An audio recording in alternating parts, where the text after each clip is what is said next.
Man, what is... there's even more. Oh, this will never end. Are you guys seeing what I'm seeing when you get into ham radio? All the acronyms, all the abbreviations for every little tiny thing imaginable. That's what we're going to talk about today on Ham Radio for Non-Techies. Stay tuned.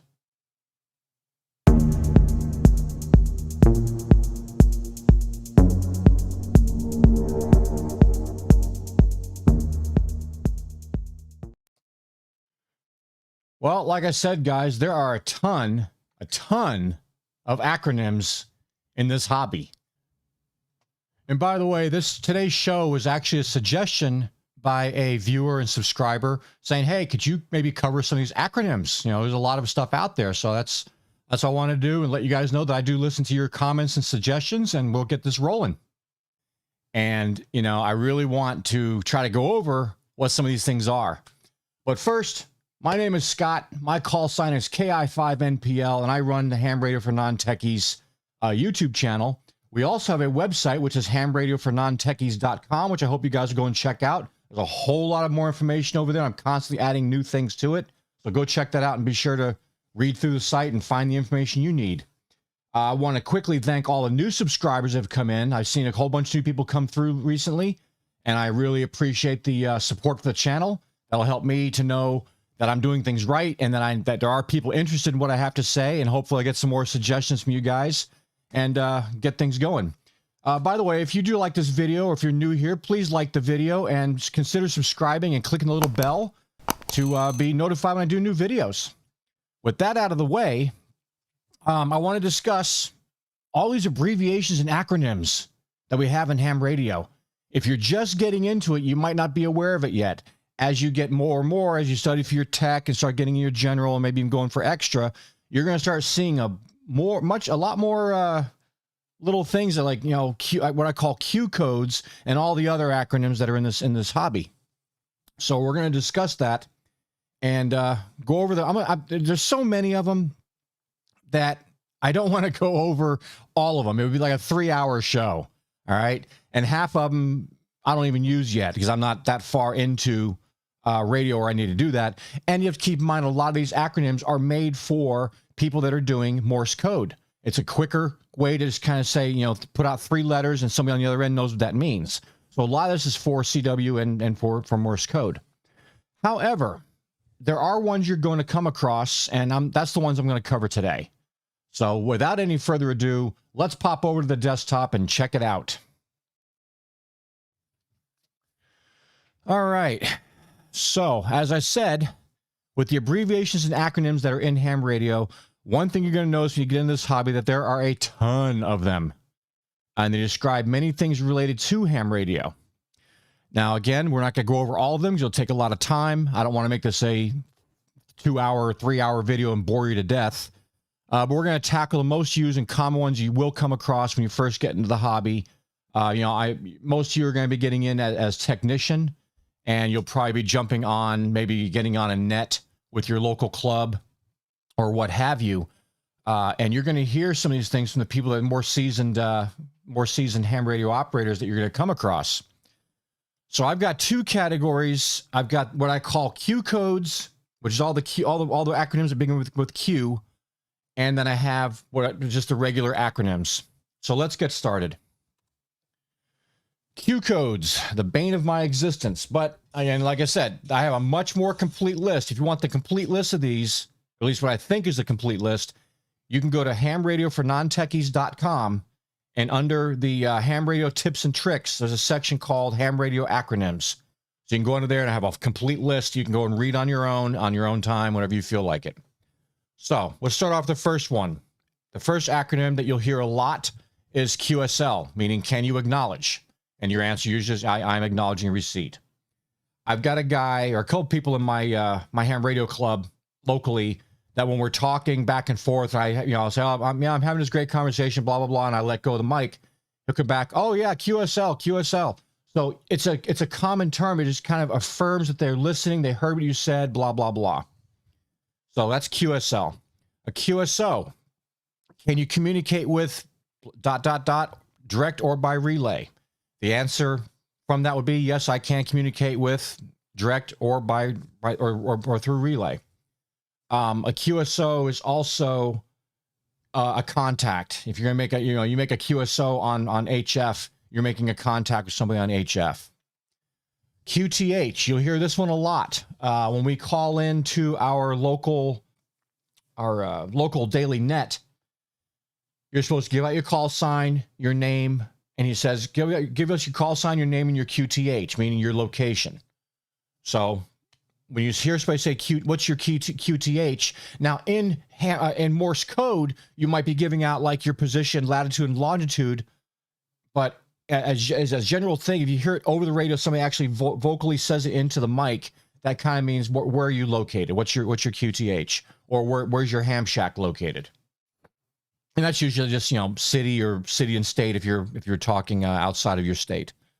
QSY. This is something you learned you will learn in your technician training. QSY, shall I change transmission frequency? And if somebody tells you, hey, can we QSY? That means change your frequency over to some other predetermined frequency you guys discussed earlier. Or he might tell you how many kilohertz or megahertz to go up or down. QRZ, who is calling me? You're being called by so-and-so on such kilohertz or such megahertz.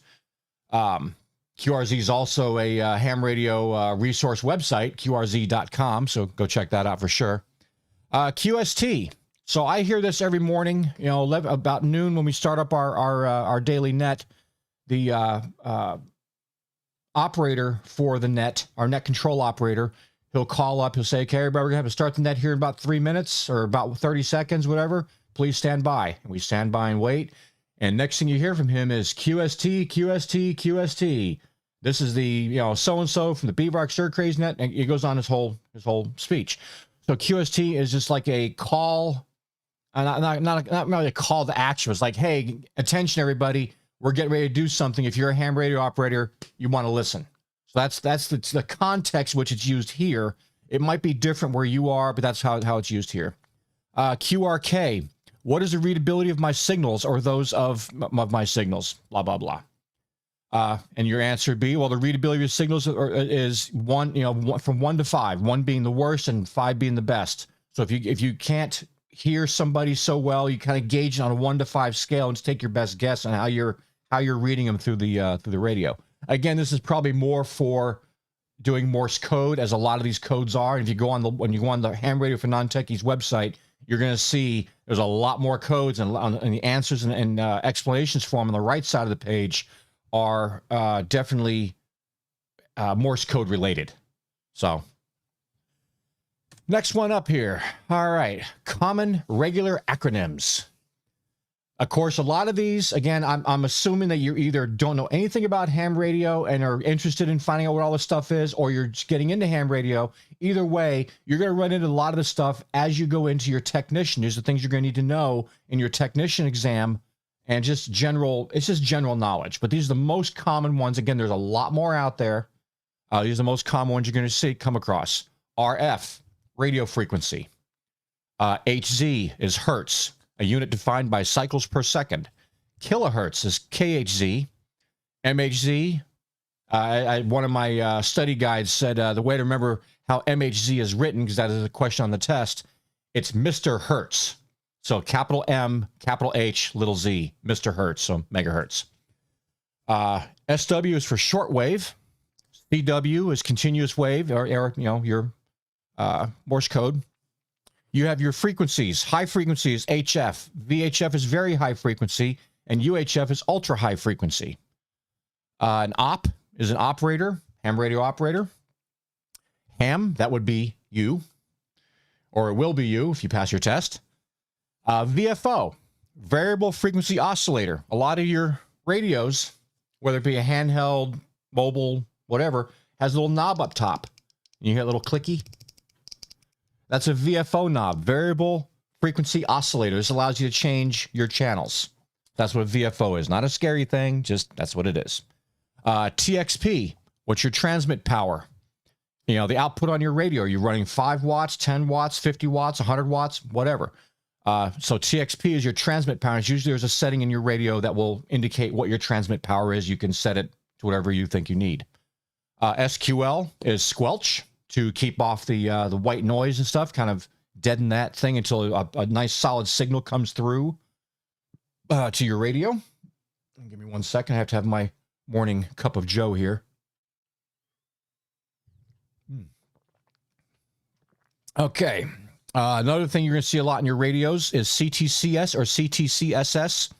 And I could always, whenever I see that or say that, my whoosh on radio here, whenever I do the menu settings and I go into that one, the little voice inside goes, CTCSS. So it's kind of engraved in my brain now. Anyway, CTCSS is continuous tone squelch. It's used on repeaters. So you'll have a squelch on your repeater that will allow you to transmit to the repeater and receive from the repeater. DCS is a digital coded switch. It allows radios to tune out signals that are not using a tone. So you have other radios that are trying to transmit on that frequency and they're not using a specific tone as designated by whatever you're using. It'll keep those out of your transmissions and stuff. AGC, automatic gain control. AGC button is basically, or automatic gain control is, it's a function of your radio to control the amount of gain and part of, I guess, how your mic comes through, how loud your mic comes through. And you have a gain control button, which is also a fancy name for a volume knob. ATT, attenuator. It knocks down large signals to prevent overload. So that's a lot of the stuff you're going to hit up when you get into radios themselves, when you're starting to look at radios and starting to get into them, start operating different parts. You're going to see a lot of this stuff in there. You're going to see these acronyms used in your user manuals. You're going to use it throughout your time in ham radio. The next section, I didn't really have a title for it, but it's also stuff you're going to learn as you go through your technician, and you're going to learn a lot more about it in your general. MUF is maximum usable frequency. The maximum usable frequency it takes for 2 points to communicate with one another. LUF or LUF, it's also MUF and LUF. LUF is the lowest usable frequency, so the lowest usable frequency you can use where 2 points can communicate with one another. Then you have your indices.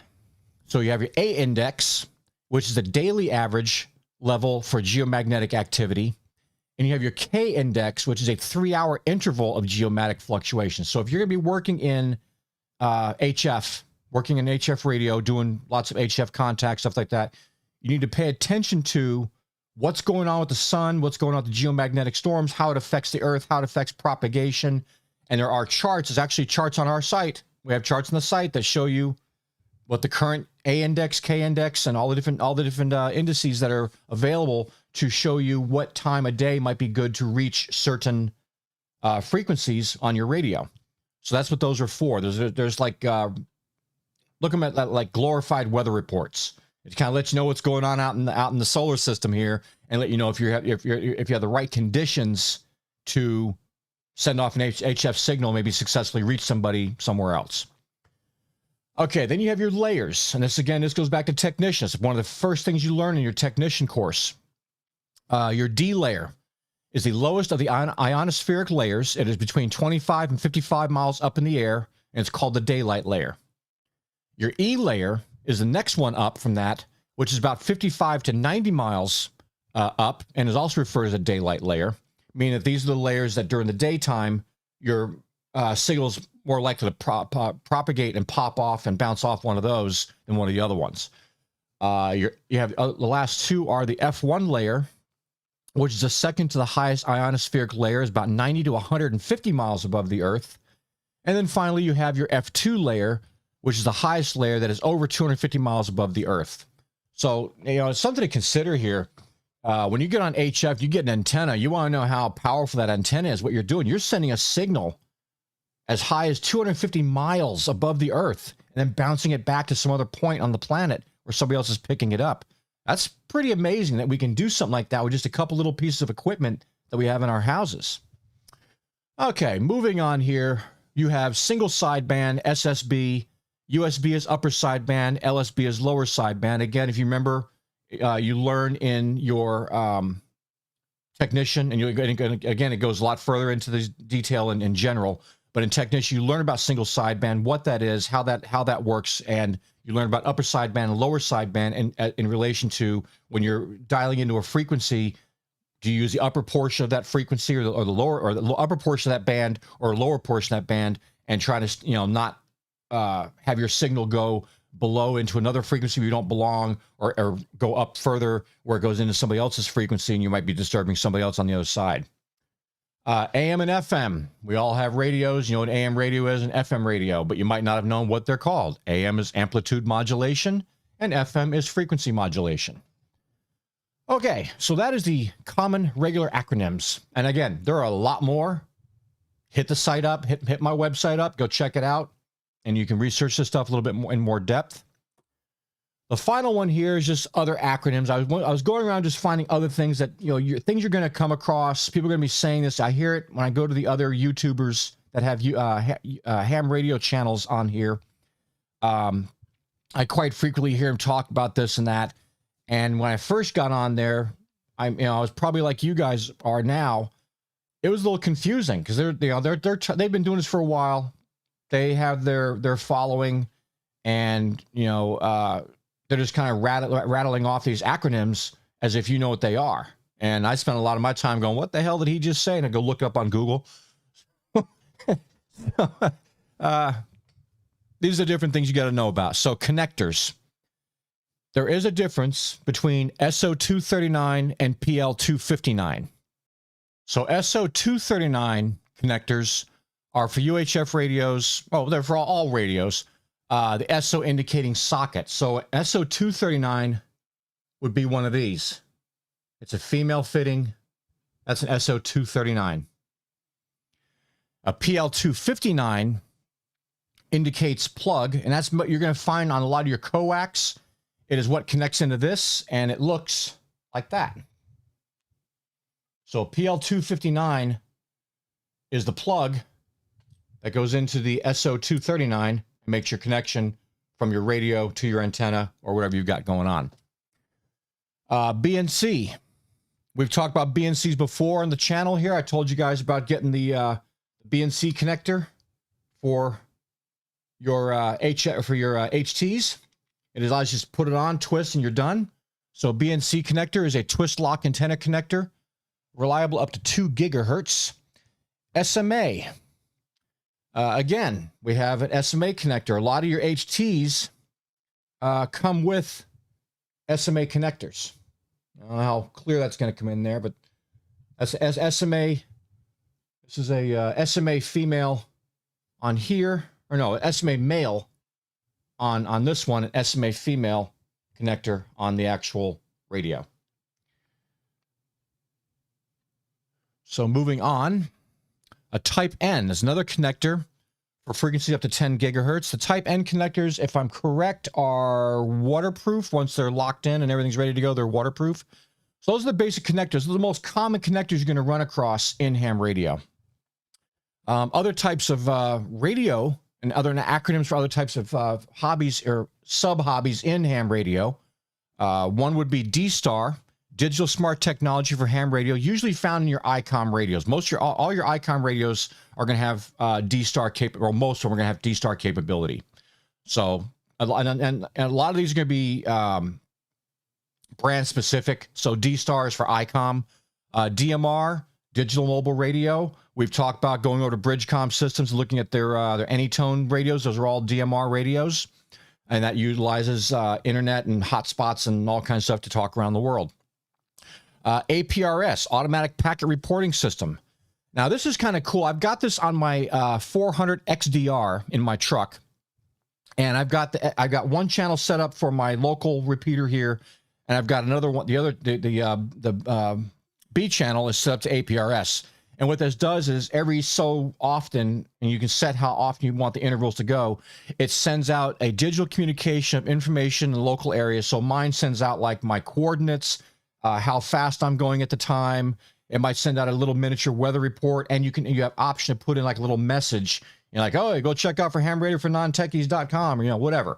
You can put a little message in there. Hey, meet me on this frequency if you want to talk to somebody. If somebody sees your APRS message, they can go or meet you on that frequency and go talk to you. So APRS is really, really kind of cool. I'm still learning a little bit about it and just kind of playing with it as I go along. SDR, software-defined radio. And one moment. Love my morning coffee. Software-defined radio.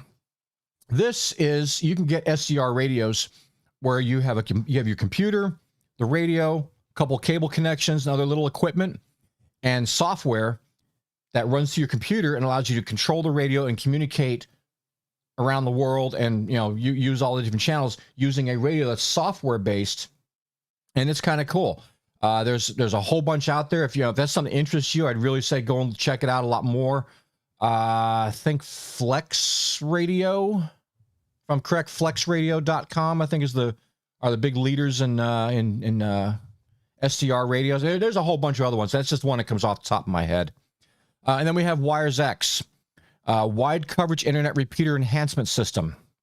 And this is mainly found in your Yaesu radios. It's yet another way. It's kind of like DMR. It's kind of like D-Star. You're using a digital repeater somewhere to get into, in this case, you go into rooms. There's different rooms set up around the world, and you can talk to people that are all over the place from your WiresX setup on your Yaesu radio. And finally, we come to the last couple few here that you're going to run into. SWR, standing wave ratio, is a measurement of the difference of impedance of your antenna connector and the antenna feed line connection. That's a mouthful. SWR, when I'm building an antenna and I want to hook up to my antenna analyzer, I want to see what the SWR is to find out if this thing's going to be safe to put on my radio or if I have to use a tuner or whatever. So SWR is a measurement of that standing wave ratio. And you'll learn, of course, again, you'll learn more about this in depth if you're taking your technician or you're studying for your technician. This will all be in there, and you find a little bit more about it as you go along in general and the other ones. RTTY or RTTY is radio teletype. That is another function radio you can use. And again, there's more information on that on the hamradiofornontechies.com website. Then we have a couple other things here. These are like organizations, and these organizations mainly for like emergency or ECOMs, emergency communications. And the first one is ARES, Amateur Radio Emergency Service, and they have a full training program you can get into. You can get involved in this, and if there's ever like a big hurricane or some other kind of tragedy or something like that, and they needed people out there to help communications between points. If you're an ARES member, they'd bring you into that and have you, if you get your designation where you're going to go and do stuff to help out the public and getting communications going back up through those areas. RACES, and that's how it's spelled or how it's pronounced, RACES, is Radio Amateur Civil Emergency Service. Similar to ARES, they got their own thing. Again, you can join up, you can get in these things, learn, get certified in RACES, become a RACES certified operator, and you'll work within their parameters for stuff for emergency communications. And the last two, you're going to hear this a lot, especially you look at my other fellow YouTubers on here. You're going to hear the words soda and POTA. And the first time I heard that, I was like, I have no idea what that means. What they're saying, soda, S-O-D-A, like soda. I don't have a soda, but it's SOTA.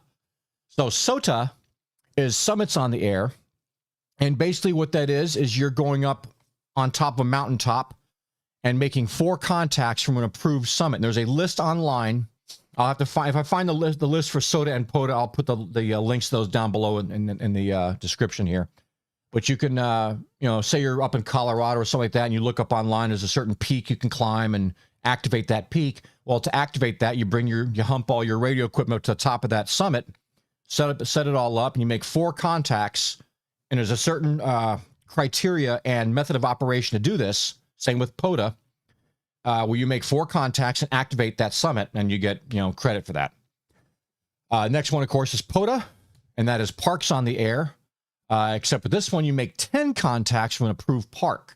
So again, if I find the links to these things, I should have them in here. If not, I'll just do a quick search to save you guys the trouble of having to go through and search this stuff out. I try to make it as easy for you guys as possible by doing the research for you and making sure that anything I talk about on here, you can easily find down below.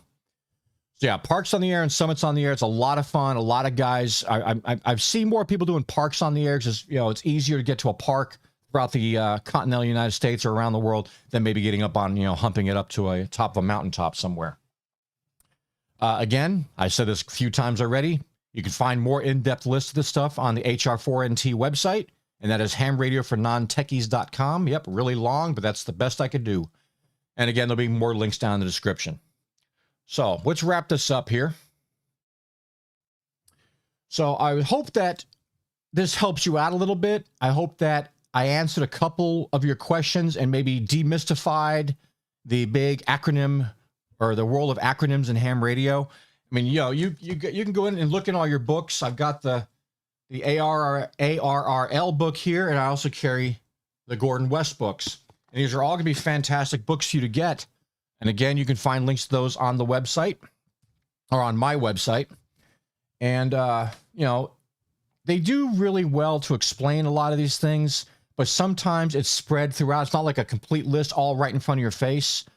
And I promise you, when you go to my website here and check out the list that I've got, it might make your eyes cross. I mean, there's a lot. I didn't even put all of them on there. I got the ones I think you're going to see most often. And then I took that list this morning and condensed it down to what I think you're going to see most often first starting off. And I didn't want to, you know, scare the crap out of you by making you think. I didn't want to overwhelm you. All right, one last thing. And like I said, if you want to look at that list, let's pop. Sorry about this. I got to pop back over to my desktop again. We're going to do a different fun screen this time. Okay, so we're on the Ham Radio for Non-Techies website, and right under here, under Ham Radio Tips, there's a section called Ham Radio Acronyms. That takes you to this page here. So we have all these Q codes, and we got all these other acronyms here, and it just keeps going and going. So you guys have access to that to check out. Also on here, I wanted to make real quick note, ham frequencies by license. So I have a section here. I made up a little table. And this is based on if you're a technician, a general, or an extra, which frequencies you have access to.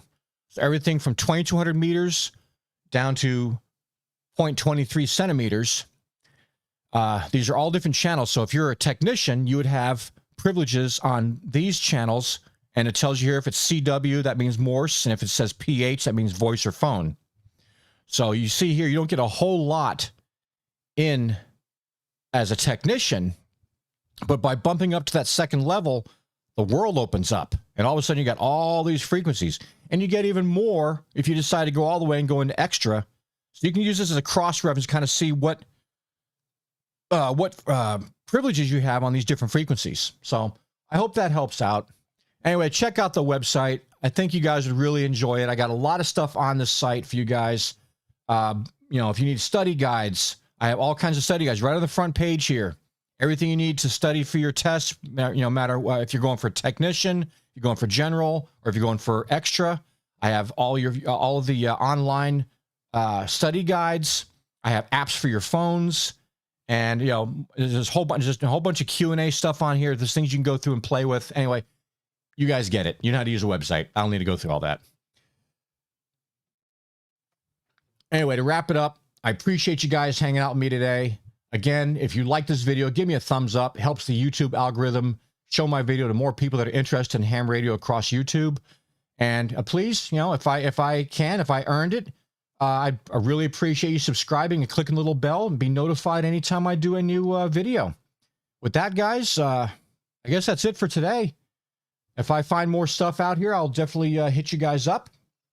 But study your acronyms. You know, you need to know some of it. You don't have to memorize all of it. It will come to you in time. Just do your best. That's all. And have fun with this. This is supposed to be a fun hobby. You know, don't get yourself stressed out where you're pulling your hair out over acronyms. Not worth it. Anyway, guys, you guys have a great day, and 73.